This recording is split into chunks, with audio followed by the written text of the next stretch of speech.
Vamos lá, pessoal, mais um vídeo aqui no canal. Então, hoje eu vou finalizar essa parte do KSQL, fazer o que faltou, vou tentar ser breve. Tem algumas coisas aqui que eu não sei se eu vou conseguir ser tão breve quanto eu gostaria, mas vamos lá, né? Eu vou fazer o seguinte, eu tinha ficado de mostrar o query one, query chunks, exec e o transaction. Eu já vou eliminar o exec aqui, porque o exec aqui ele é para você executar query que não retorna nada do banco de dados. Por exemplo, eu vou executar um update. Mas como a gente já viu que no patch dá para executar o update, que não retorna nada, então a gente vai usar o exec para isso. A gente pode usar o exec para alguma outra coisa que não retorna nenhum valor. Mas como isso é meio raro, né? Então eu vou deixar isso meio que para lá. E é algo que, assim, não vejo muito sentido mostrar aqui, porque é mais ou menos a mesma coisa do exec do Database SQL. Tirando isso aqui, eu vou mostrar todos os outros. Quero want, quero chunks e transaction.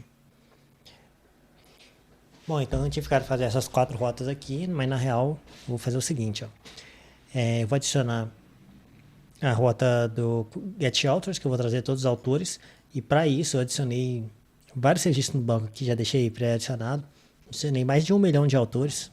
Então se a gente vir no nosso banco aqui, ó, pode ver que o tamanho da tabela aqui, ó, de autores é 78 MB. Tem mais de 1 milhão de registros lá que eu adicionei. Se a gente olhar aqui dentro dela, tem um telefone, eu adicionei um campo de telefone também. Então, ó, tem vários autores aqui com telefone gerado aleatório. Fiz isso para mostrar o funcionamento do Query Chunks e o uso de memória dele.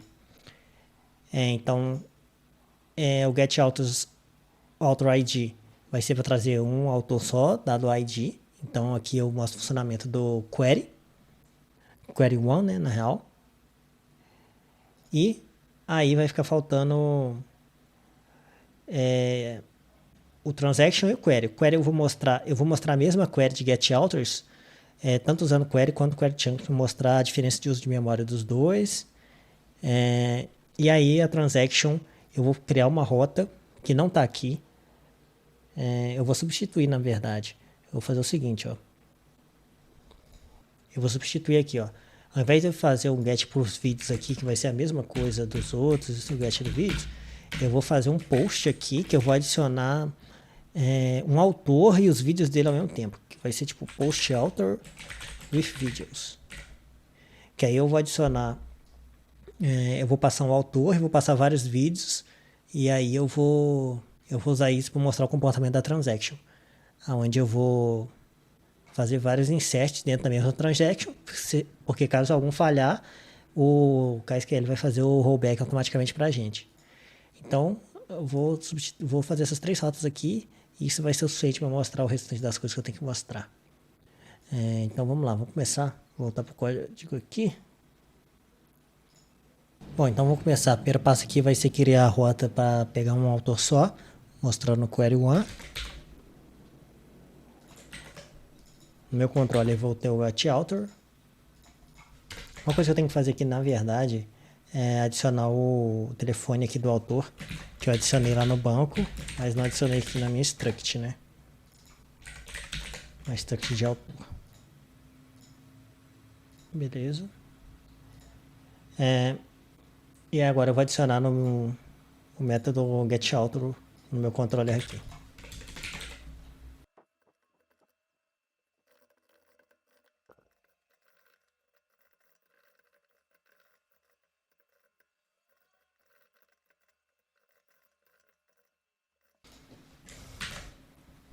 Bom, então aqui eu fiz o getAuthor, eu vou fazer o query one.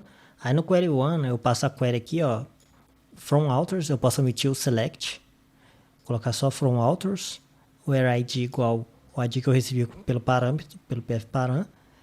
E aqui se deu algum erro, eu verifico se o erro é do KSQL error record not found. Se for, eu estou dando um erro aqui para o usuário específico com o status code 404. Caso contrário, eu só retorno o erro. E aí, se ele achar, eu só retorno o JSON desse autor que está no banco. Então, o query one é muito simples. É só passar a query aqui que ele coloca o resultado desse autor na variável que você passou aqui. Então, muito simples, vou mostrar lá agora no Insomnia, vou executar aqui, ó. Aí, na verdade eu tinha mudado aqui a minha porta, porque estava com conflito de portas. Vou colocar 3100 aqui também para não dar conflito.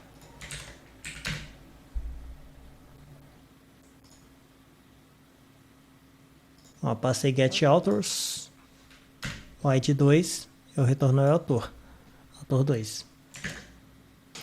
Aqui eu coloquei um negócio errado, eu coloquei duas tags com o mesmo. Na hora de eu copiar e colar aqui, ó, eu não alterei o telefone, por isso que deu problema. Agora deu certo. Ó. Na hora que eu faço um get no autor, pelo ID, eu trago aquele autor. Se eu botar um ID que não existe, tipo, sei lá, aí, na verdade, ele deu erro de validação, porque isso aqui passa dos limites do inteiro do Go, né? Já que o meu parâmetro é inteiro. Olha lá, isso aqui ele já não achou, ainda tá no limite do coisa. Agora se eu passar, sei lá, 10 mil, ele achou. Por quê? Porque eu inseri mais de 1 milhão de registros lá no banco de autores. Bom, então voltando aqui no meu slide, para eu mostrar agora o query e o query chunks, eu vou fazer o seguinte. Eu adicionei o telefone lá na tabela autor. Por quê? Porque eu imaginei o seguinte cenário. Vamos supor que eu tenho eu tenho telefones lá que estejam que sejam inválidos no meu banco. E eu quero aplicar algum algoritmo para verificar quais os telefones que estão inválidos naquele banco. Para eu chegar e verificar isso, eu vou ter que passar em todos aqueles registros. E aí uma opção é usar o query e trazer tudo aquele registro para minha memória e fazer um for com base nessa slice aí de autores, ou eu fazer algo paginado, né? Onde eu vou trazer uma página do banco, depois a segunda página e tal, que aí eu faço mais queries no banco, mas eu gasto muito menos memória. E aí o Query Chunks permite fazer isso, sem você ficar escrevendo SQL. Você só fala para ele qual que é o tamanho da página e você itera sobre ela. Então, imaginando o seguinte cenário, que eu quero passar por todos os autores do banco e validar o telefone dele, eu vou mostrar o Query Chunks. Então é o seguinte, então eu vou criar duas rotas. Eu vou criar uma rota onde eu vou testar os telefones usando Query Chunks e a outra sem. Então eu vou adicionar essas duas rotas aqui, ó.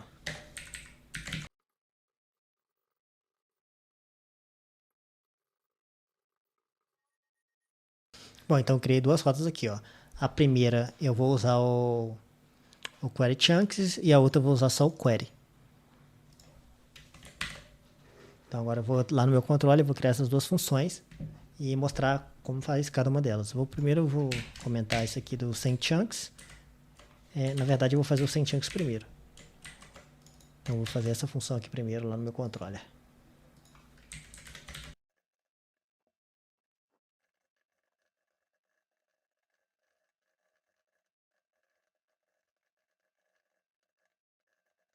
Bom, então vamos lá. Aqui é o seguinte, ó, eu criei uma variável, que é uma slice de autor, authors.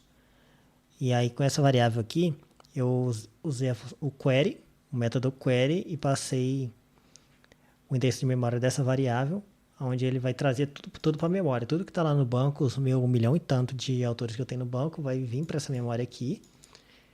E aí eu criei uma slice de autor, onde eu vou ter tudo que é authors with invalid phones, que é todos os autores que têm telefone inválido no banco.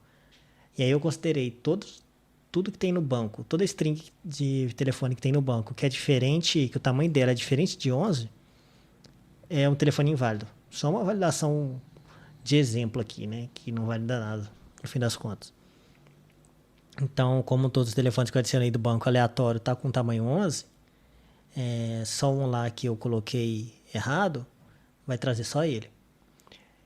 Aí, beleza. Aí eu coloco tudo que for diferente de 11, eu coloco nessa slice aqui, de autores, e retorno esses autores lá para mim. Então, aqui eu vou gastar bastante memória, né? Porque lembra que aqui no meu banco, ó, autores, a tabela autores, ela tem 78 MB. Então, isso tudo vai trazer para memória na minha slice aqui de autores. E aí a alternativa é usar o Query Chunks.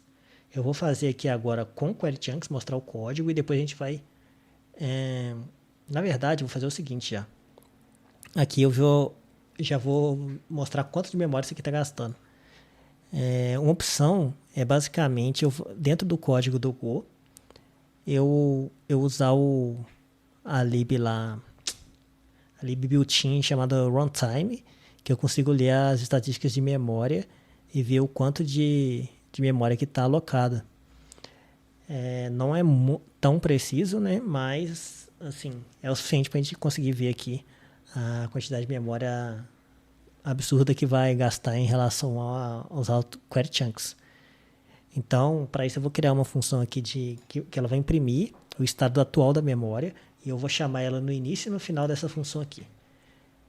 Então, eu vou fazer o seguinte, ó. Aqui eu vou chamar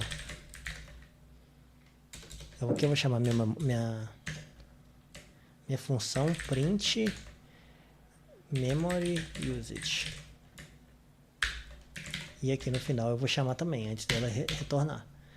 Aí a gente vai ver, vai comparar o início com o final. Além disso, eu vou colocar aqui só um print line para indicar que é o início dessa função aqui, ó.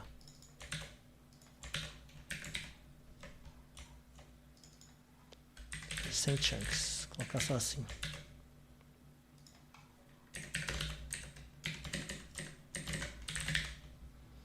Beleza, agora vamos fazer essa função aqui.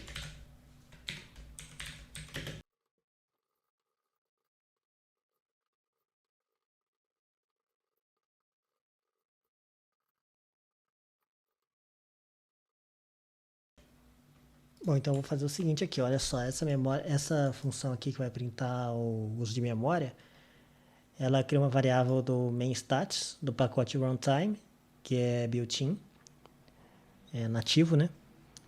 E aí eu uso a função read main stats, que ele vai ler, ele vai julgar tudo que está na memória lá sendo usado para essa variável. E aí eu consigo alocar, ó, com esse alloc mostra em bytes a quantidade de objetos que estão alocados na heap. A heap é uma forma que eu uso internamente lá para alocar coisas, né? Ele pode alocar em fila ou... Fila não, pilha, né? Se não me engano, ele aloca em pilha ou em heap. Heap quando ele está gastando mais, quando é coisa mais pesada, né? E aí, basicamente, não tem como a gente saber se o compilador do Go vai jogar para heap ou não vai, ou vai jogar para pilha, mas aqui a gente vai conseguir ver que ele vai jogar para nossa pilha aqui. E a gente vai conseguir ver ela crescendo. Para nossa heap, aliás. E aqui, o total alloc ele vai mostrar acumulativo, a quantidade. Ó, tudo isso que eu tô falando é só botar o mouse que vocês vão ver. Ou apertar Ctrl e clicar, que você vai para dentro do pacote e tem uma descrição aqui que faz. Ó, total alloc é o total acumulativo em bytes que é alocado para os objetos da heap. E ele só vai incrementando, ele não é liberado. Ele só cresce sempre. E aqui, esse daqui é o total de bytes da memória que foi obtido do SO para o nosso código em Go aqui.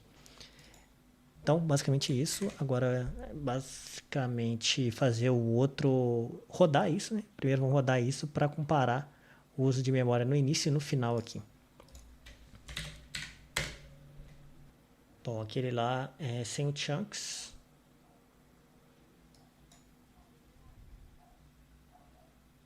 Bom, olha, ele teve três usuários que não passaram na validação. E aí, se a gente voltar lá, ó, aqui, ó, olha, eu esqueci de... Aqui não deu um espaço em branco, ó, final sem chunks. Então aqui eu vou botar um contrabarra N aqui no final do print memory usage. E... beleza. Deixa eu rodar de novo para ficar mais visível. Ah, tá vendo? O tempo que demora? 2,63 segundos. Agora vamos voltar lá no código. Tá, então olha só. Ah, eu esqueci de converter para mega, né?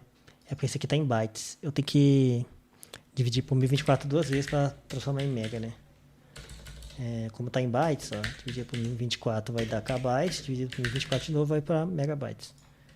Então vou fazer isso aqui nas duas, nos dois casos. Tem que fazer nos três, na real.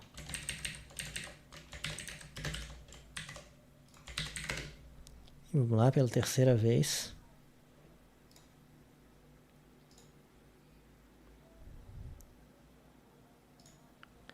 Beleza, lá. Olha só. Aqui, ó, ele entrou na função com 1 mega e terminou com 104 megas. Então, ó, lembrando que o alloc aqui é o quanto que foi gasto, o quanto que está alocado na RIP, o tamanho da RIP. Então, ó, 104 mega. Então a gente pode assumir que só essa variável aqui, ó, que recebeu todos 1 milhão e pouco de autores que eu tenho no banco, essa variável aqui já gastou 100 mega, mais ou menos 100 e poucos mega. E aí o total que foi alocado, 580 mega só na execução dessa função. E o SO alocou 12 mega para o programa aqui e no final da função já estava alocando 207 mega. Aí eu posso executar de novo, né, na real. Vou voltar aqui. Posso executar de novo aqui. Olha lá. Ele estava com 104 mega na RIP, agora está com 139. Aí essa RIP, ela vai se renovando, né? Eu vou executar de novo. Olha, agora no início e no final estava com 139. Ele começou com 139 e terminou com 139. Então, ele não vai sempre multiplicando, igual 104, depois vai para 200 e tantos, depois 300 e tantos na terceira execução. Porque o Garbage Collector vai meio que limpando a memória, né? Mas beleza, já deu para ver a quantidade de memória, está gastando bastante memória, fazendo query direto e trazendo esses 1 milhão e tanto de dados para a memória. Então, vou mostrar agora o query chunks, fazer a função query chunks e printar o uso de memória do mesmo jeito para ver que, pô, vai gastar quase nada de memória. Então vamos lá, vou só chegar aqui, descomentar e implementar essa função aqui agora.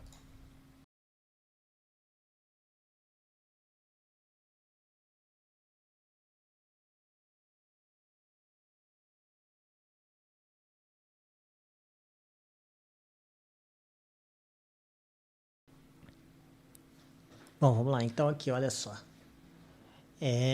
A função de usar o chunks é o seguinte, ó.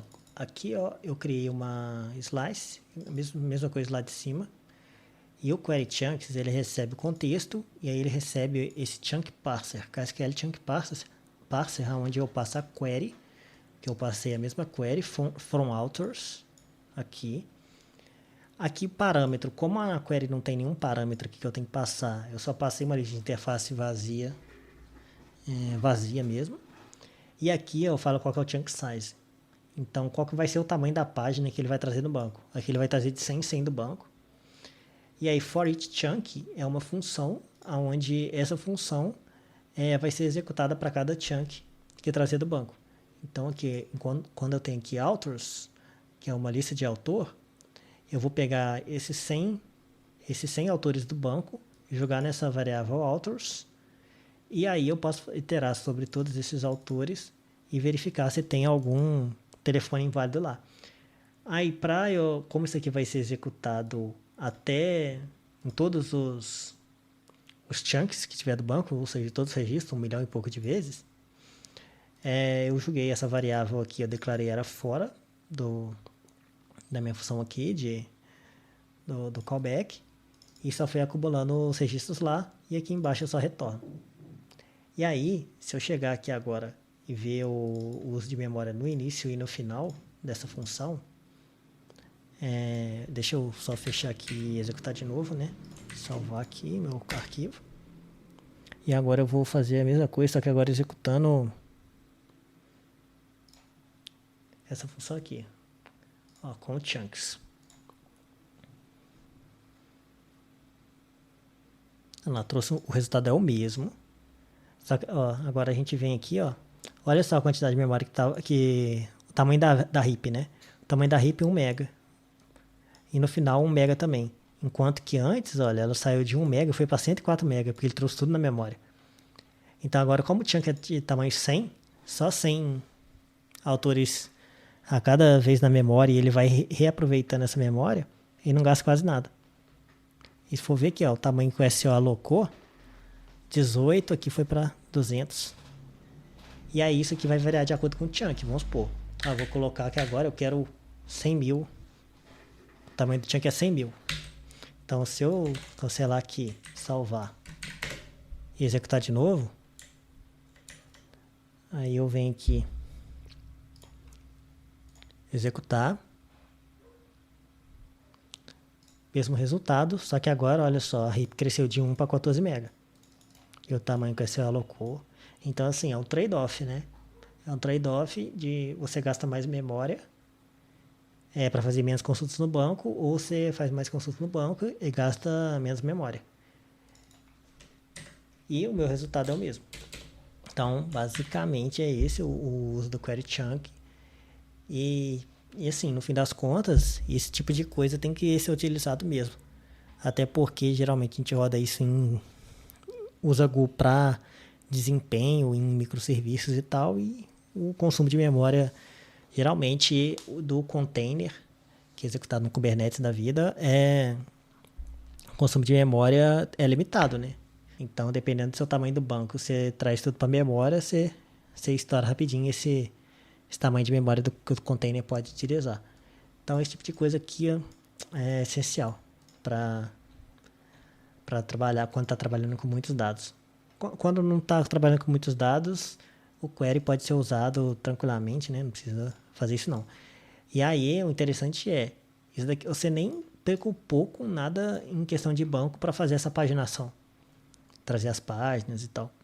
Aqui o Query Chunk fez tudo para você. Então, tipo, muito bom essa função aqui e tal, essa funcionalidade do KSQL. E assim, agora já que eu mostrei agora o Query Chunks e o Query, agora só falta mostrar o Transaction. Mas é que eu não vou mostrar, né? Porque eu já falei, não, acho que é muito simples para executar uma query que não retorna nada. Não, geralmente a gente não usa isso. Assim, eu posso estar errado, né? Se alguém achar que eu tô errado aí e me dar exemplo, pode botar no comentário aí, porque mas eu realmente eu tô achando que não faz sentido. Eu mostrar aqui porque é pouco usado mesmo. Tá, então basicamente agora eu vou mostrar transaction e para mostrar transaction eu vou fazer o seguinte, ó. Eu tenho até já um exemplo aqui do que eu estava fazendo, que ó, eu vou fazer o seguinte, eu vou fazer essa rota author with videos, onde eu vou passar o nome do autor, o telefone do autor, e aí eu vou passar os vídeos desse autor, que aí vai ser uma lista onde eu passo, por exemplo, ó, vídeo 1, vídeo 2, vídeo 3. E quando eu mandar isso, eu vou querer que o meu back-end ele vai adicionar um autor e depois vai adicionar os vídeos desse autor. E assim, vamos supor, deu um erro aqui nesse momento. Qualquer erro que acontecer aqui. Então eu quero que faça o rollback. Então o KSQL faz isso automaticamente usando transaction. Aí eu vou mostrar como que isso funciona, né? Então vamos criar essa rota aqui, ó, author with videos.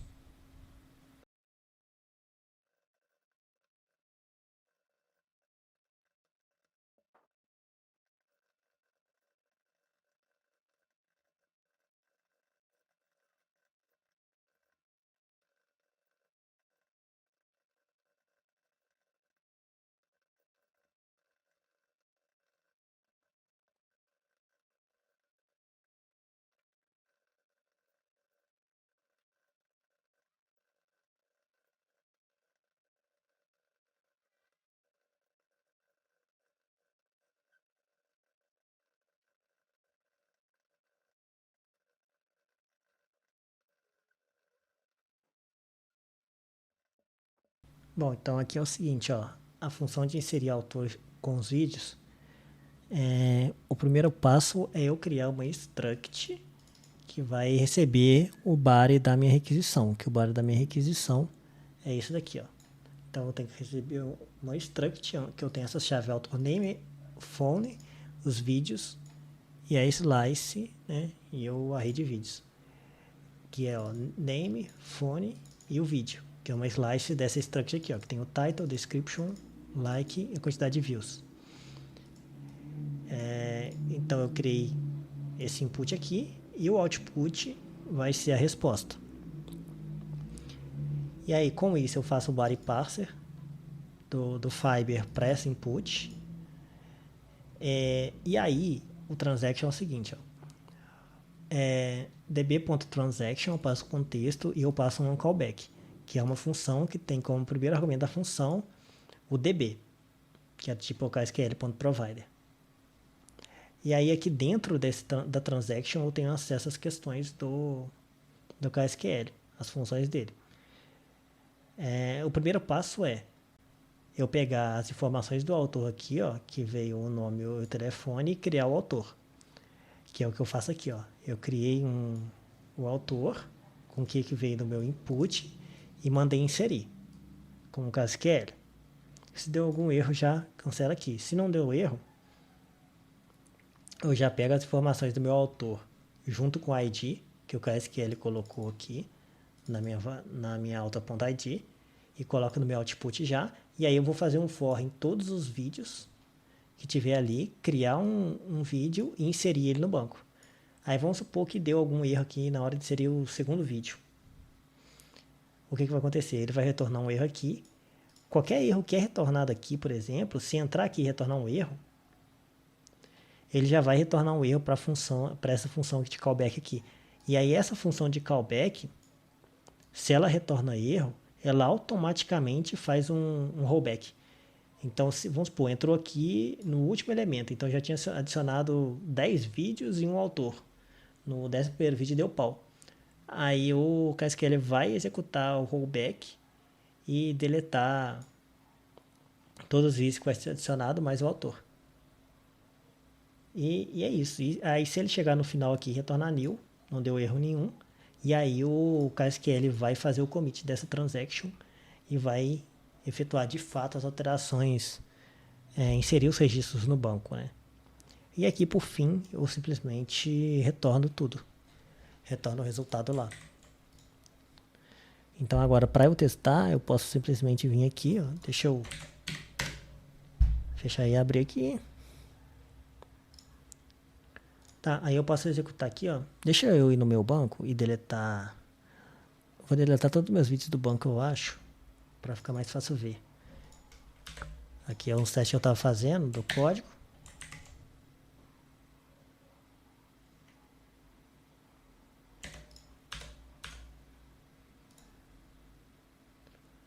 No value in column ID of relations video. Ah, é porque eu não selecionei tudo, né? Beleza. Não deletou. Agora deletou. Beleza, então eu não tenho nenhum vídeo. Eu vou adicionar o vídeo 1, 2 e 3. E eu vou adicionar um autor aqui, ó. Autor, teste. E o telefone dele vai ser 9999. E vou enviar. Not found, author with videos, 3100. Deixa eu só confirmar aqui se está tudo certo no meu. Às vezes eu criei errado aqui o nome, né? Author with videos. Aparentemente está certo.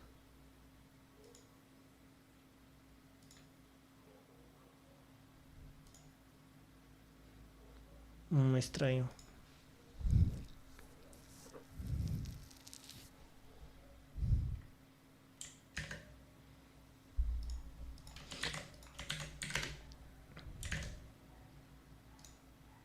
Agora foi. Eu acho que eu não tinha salvo o main, na real. Beleza. Aí, ó, inseriu o autor. Aqui trouxe o autor, ó, inseriu o autor com a ID tal. E com esses vídeos aqui, ó. E aí, se eu vir na minha tabela vídeos aqui agora, ah lá, é o autor com esse ID. E aí, se eu for na tabela autor, tem o autor com o telefone lá. E aí, ó, e aí agora a gente consegue testar também em relação àquela minha rota de testar os telefones com chunks ou, ó, vou testar com chunks.